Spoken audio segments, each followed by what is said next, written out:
जय महाकाल। साधना ज्ञान चैनल में आप सभी का एक बार फिर से स्वागत है। आज मैं आप लोगों को अप्सरा साधना की एक ऐसी विधि देने जा रहा हूँ जिससे आप बहुत बार सुन चुके होंगे, पर ये विधि आपने पहली बार ही सुनी होगी पूरे यूट्यूब पे। आपने अप्सरा साधना की हजारों विधियां सुनी होगी, पर उससे कभी सफलता मिलती है, कभी नहीं मिलती है, और कभी आपके कार्य बनते हैं या नहीं बनते। आज मैं आप लोगों को अप्सरा साधना की एक तंत्रोक्त विधि बताने जा रहा हूं जिससे कि अप्सरा 100% आती है अगर आपने इस विधि से किया तो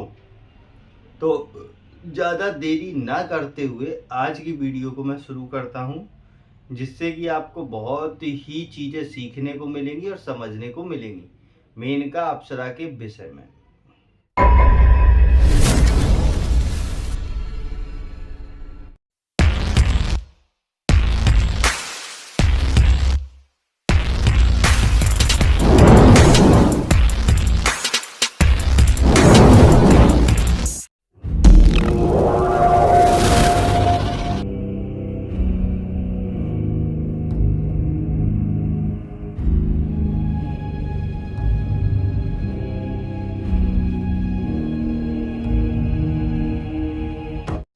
हमारे द्वारा दी गई पूर्ण जानकारी गुरु मंत्र साधकों को निःशुल्क प्रदान की जाती है। अगर आप गुरु मंत्र साधक नहीं हैं तो कृपया आप गुरु मंत्र लेके कोई भी साधना कर सकते हैं। अगर आप गुरु मंत्र नहीं लेना चाहते तो अपने योग्य गुरु से परामर्श करके आप कोई भी साधना कर सकते हैं। अगर आप ऐसा नहीं करते हैं तो इसकी आपकी पूर्ण जिम्मेदारी आपकी स्वयं की होगी। तो मेनका अप्सरा जो है आपकी, वो एक तरीके से उसका काम क्या है कि आप जैसे कि गायन प्रतियोगिता में हिस्सा ले रहे हैं, गायन सही करना चाहते हैं, नृत्य सही करना चाहते हैं या सौंदर्य सही करना चाहते हैं, इन सब के लिए ये अप्सरा परफेक्ट है। अगर आपको अपने शरीर को जवान रखना है, सुंदर देखना है, तो ये साधना बहुत ही लाभकारी।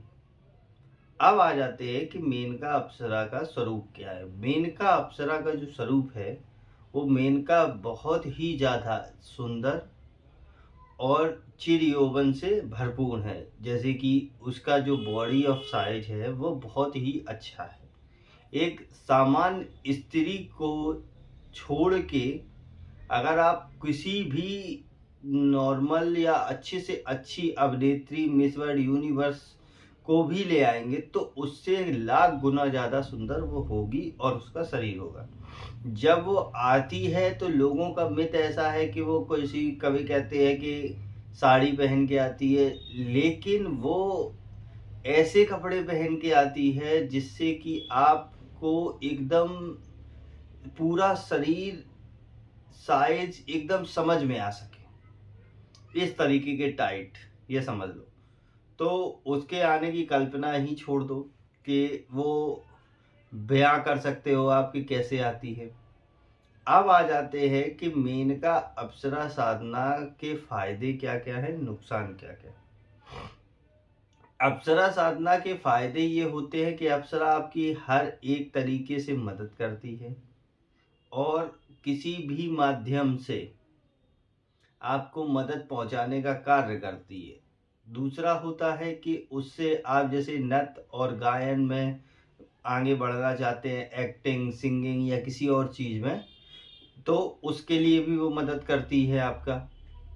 आपको किसी भी धन संबंधी समस्याएं आती तो उसका रास्ता दिलाती है। आपको कोई डीलिंग हो रही होगी और आप फंस गए होंगे तो उसमें वो अपना अट्रैक्शन पावर आपको देती है जिससे आपका कार्य बनने लगता है। तो ये होता है फायदा। नुकसान क्या है?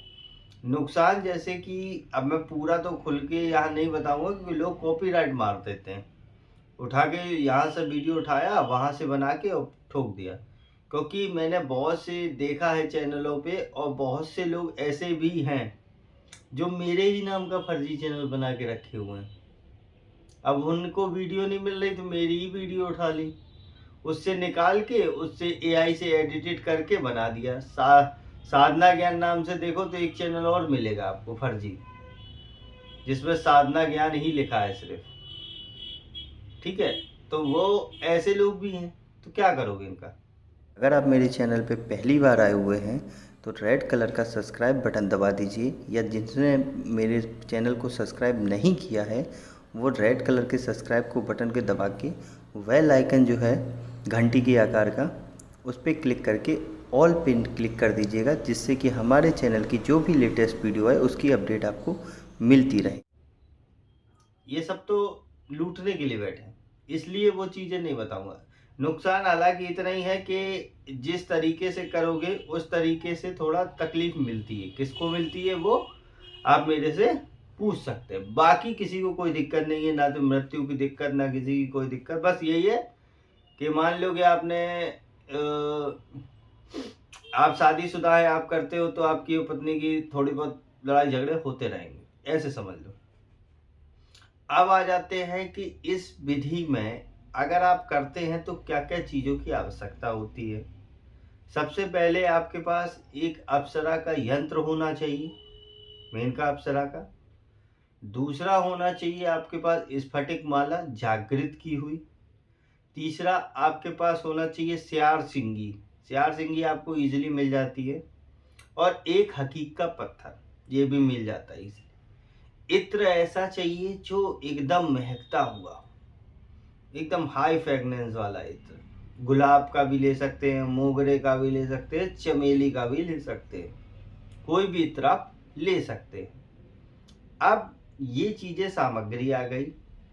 और एक आता है आपका पीला कपड़ा, वो चौकी के लिए होगा, उस पर बिछा देना। फूलों की माला आपको चाहिए, ठीक है।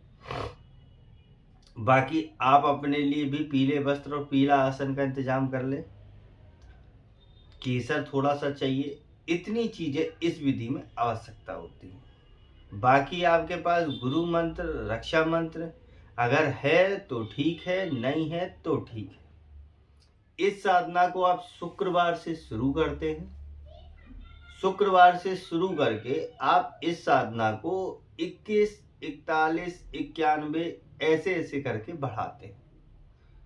इसमें मैं आपको बता दूं कि 21 दिन में गारंटेड है कि वो अप्सरा आएगी ही आएगी। आपको अप्रत्यक्ष रूप से आपको एहसास दिला के दर्शन देगी। बट अगर आपको फुल्ली प्रत्यक्ष करना है इस तंत्रोक्त विधि से, तो आपको फिर ना तो अनुभव पे ध्यान देना है, ना ऐसा करना है कि 21 दिन हो गए गुरु जी आपने तो कहा था कि वो आएगी, 41 दिन हो गए आपने तो कहा था आएगी। अगर आपको दर्शन ही करने हैं और उनसे अपने वचन लेने, तो आप दिन की काउंटिंग भूल जाना। आप बस ये करना, मन से करना। मंत्र ज्यादा बड़ा नहीं है, बहुत छोटा सा तंत्रोक्त मंत्र होते हैं। तंत्र में जो भी तंत्रोक्त विधि होती है उसका मंत्र ओम से शुरू ही नहीं होता, पहली बात तो ये समझ लो। वो मंत्र ही अलग होते, तो उस हिसाब से वो करना है। और हवन आपको डेली करना पड़ेगा। जैसे कि आपने 21 माला अगर आपने करी 21 दिन तक, तो आपको 21 माला के हिसाब से दशांश हवन करना है। हवन में आपको नॉर्मल हवन सामग्री, आम की लकड़ी, उसमें आपको हवन की आहुति देनी, सिंपल है ना। दशांश हवन और तर्पण मार्जन, बस इतना। अगर आपने इतना कर लिया तो मैं कहता हूं कि दर्शन छोड़ो वचन भी हो जाएंगे। ये पर्सनल एक्सपीरियंस है, इसलिए मैं आप लोगों को बता रहा हूं। तो अप्सरा साधना में ये विधान होता है। और लोगों जो कहते हैं ना कि मैं अप्सरा सिद्धि ट्रांसफर दे रहा हूँ, अप्सरा को वचनबद्ध कर रहा हूँ, अप्सरा आपको दे रहा हूँ, ये सब आपको पागल बनाते। क्योंकि कोई भी सिद्धि की सिर्फ ऊर्जा दी जा सकती है। ऊर्जा मतलब इन द सेंस गुप्त क्रिया हवन करके वो अगर सिद्धि गुरु ने सिद्ध करी हुई है, तो वो सिद्धि के वो बोलता है कि हे देवी या हे भगवती या हे देव, आपको जो मैं भोग दे रहा हूं वे इस व्यक्ति के संदर्भ से दे रहा हूं। तो जब ये साधना संपन्न करे या पूर्ण करे, तो या स्टार्ट करे कोई भी माध्यम से, तब आप इसकी मदद करना और शीघ्र से शीघ्र इसका कार्य बनाना। पहला स्टेप ये होता है। दूसरा, फिर उस शक्ति का आवाहन करके भेजा जाता है। पर ये नहीं होता है कि मैंने अंगूठी में भर के दे दिया, आपको तिजोरी में भर के दे दिया, सिक्के में भर के दे दिया, लॉकेट में दे दिया, ऐसे कभी ट्रांसफर नहीं होता। ये सब पागल बनाने की ट्रिक है। तो ये हो गया। अब आ जाते हैं इन सब चीजों पे कि अप्सरा साधना करने के बाद क्या करना चाहिए। अगर आपको अप्सरा की सिद्धि हो गई, आपके कार्य बनने लगे, हाँ, अब कुछ लोग बोलेंगे महाज्ञानी की, जैसे मान लो 21 दिन मैंने साधना कर ली, मेरे को सिद्धि हो गई, मेरे को पता कैसे चलेगा कि सिद्धि हुई कि नहीं हुई। किसी छोटा मोटा खांसी जुकाम बुखार या कोई भी छोटा सा कार्य अगर आपको करना है, चेक करना है, तो आप उस शक्ति का, पहली बात ये समझ लीजिए, आप अपनी ऊर्जा कम करेंगे जब भी कार्य करेंगे। आपको क्या करना है, एक हवन प्रक्रिया है, हवन करो, आहुति दो, देवी को बुलाओ और बोलो मेरा ये कार्य है, अगर आप पूर्ण करते हैं तो मैं आपको दोबारा भोग अर्पित करूंगा, या जो भी आप देंगे। बस आप ये कार्य करना है, एक दिन, एक हफ्ते में देख लेना आपका काम होता है कि नहीं होता है, समझ में आ जाएगा कि हो गया। वो कार्य छोटा ही सा हो तो 2 दिन भी नहीं लगेंगे, 1 दिन भी नहीं लगेगा, काम हो जाएगा। अब ऐसे काम मत बता देना कि देवी मुझे पैसे की जरूरत है, बैंक से निकाल के दे दो, क्योंकि दिमाग आप लोग बहुत चलते हैं। वो कार्य जो आप कर रहे हैं और आपको लग रहा है कि कुछ थोड़ा सा सपोर्ट हो जाए, बस उसके लिए ये साधना, ये चीजें करते हैं। जब पूर्ण रूप से आ जाए तब आप उनसे बात कर सकते हैं। अब आ जाते हैं कि इस साधना को करना कैसे। इसमें गुरु मंत्र, रक्षा मंत्र की ज्यादा जरूरत होती नहीं है तंत्रोक्त में, हाँ, पर अनुमति जरूरत होती है। इसको रात को आपको शुरू करना होता है 11 बजे के बाद, समझ गए। पीला वस्त्र, पीला आसन, पीला कपड़ा, एक चौकी। सबसे पहले आप क्या करेंगे, नहा धोकर स्नान करके केसर का तिलक लगाएंगे, ठीक है। उसके बाद आसन पे बैठ के अपना मानसिक वही पवित्रीकरण करेंगे, समझ लेना, मानसिक पवित्रीकरण किया। उसके बाद आपने क्या किया, शिखा बंधन, चोटी, मतलब चोटी वाला आपका तिलक, ये सब मानसिक करना है आपको, कुछ भी ऐसा नहीं है जो वैसे करना हो। पृथ्वी पूजन, गणेश पूजन, गुरु पूजन, उसके बाद मानसिक देवी का ध्यान। उसके बाद जो आपकी सामने एक चौकी है जिसपे पीला कपड़ा बिछा है, उस पे अप्सरा यंत्र रखा है, सियार सिंगी रखी हुई है और आपकी हकीक का पत्थर, वो सामने जो 3 चीजें रखी हुई हैं या अप्सरा की फोटो, उसको आप लाल चंदन या सिंदूर से बिंदी लगा के, चावल चढ़ा के उसका पूजन करेंगे, उन सब सामानों का, बस। और कोई पूजन नहीं करना है, पहले समझ गए। उसके बाद अगर आपको डर लगता है तो अपने गुरु से रक्षा मंत्र लेके करें, नहीं तो ऐसे ही करना है। जब ये पूजन हो गया, अप्सरा का ध्यान हो गया, फिर क्या करना है, जैसे कि अगर आप मान लीजिए आप किसी दिन, जैसे कि आपका सिंदूर चावल ये सब भूल गए पूजन में, क्योंकि मिठाई भी लगती है, सब कुछ लगता है भोग के रूप में, अगर आप भूल गए तो आप फूल की पत्ती से भी पूजन कर सकते। उसके बाद इत्र जो है, एक इत्र की शीशी वही रखनी है सामने चौकी पे, सियार सिंगी, हकीका पत्थर और इत्र की शीशी और यंत्र, इतनी चीजें आपको रखनी है सामने। ये पूजन आपको करना है, मानसिक कर दो या जल छिड़क के कर दो या फूल पत्ती से कर दो या भोग लगा के, व्हाटएवर, जो भी आपको सुटेबल लगे। आपको फिर एक माला है, एक माला पहननी है, कोई भी फूलों की सुगंधित, इत्र लगाना है यहाँ वहाँ, और बैठ के जो स्फटिक की जागृत और ओरिजिनल माला है उससे आपको मंत्र जाप करना है, ऐसे, समझ गए। ये मंत्र जाप करेंगे, माला यहाँ तक जैसे चलती जाएगी, मंत्र चलते जाएंगे, और जैसे ही पूरी हो जाए तो ऐसे करके घुमा लेना, मनके को पकड़ना और ऐसे घूम जाता है वो पूरा, फिर से शुरू हो जाएगी। मन का पूरा घुमाने के लिए अगर आपको ना समझ में आए तो मेरी कुछ वीडियो या फिर नेट पे देख लेना, वो लास्ट वाला पॉइंट पकड़ के ऐसे घुमा दिया जाता है जिससे वो पूरी माला घूम जाती है। ठीक, तो 21 माला करने के बाद आपको ये माला यहीं छोड़ देनी, मतलब जो भी आपकी सामान साधना का है, मतलब ऐसे प्रणाम करो और बोलो कि हे देवी, ये जब मैं आपके या गुरुदेव या आपके चरणों में समर्पित करता हूँ, मुझ पे कृपा। और यहाँ जो पूजा सामग्री रखी हुई है वहाँ पे वो माला रख दो। ये माला रखने के बाद आपको ऐसे बैठ के ध्यान करना है उनका, देवी का, उनका स्वरूप को सोचना है कि वो किस स्वरूप की हैं, कैसी दिखती हैं, कितनी अच्छी हैं, क्या है, सब कुछ ध्यान करने के बाद अपनी प्रार्थना बतानी है। फिर क्षमा याचना मांगनी है गुरु से या किसी भी जो भी इष्ट देव है आपके। और उसके बाद अगर आप हवन करते हैं तो फिर वहीं एज इट इज हवन करना है तर्पण मार्जन के साथ, और नहीं करते हैं तो आपको आसन को ऐसे उठाना है, नीचे पैर छूना है, हरिओम तत्सत बोल के उठ जाना है। बस आसन बिछा नहीं रहना चाहिए, वो कमरा आपका साफ स्वच्छ होना चाहिए, एकांत होना चाहिए, कोई आए या जाए नहीं, बस इतना काम है।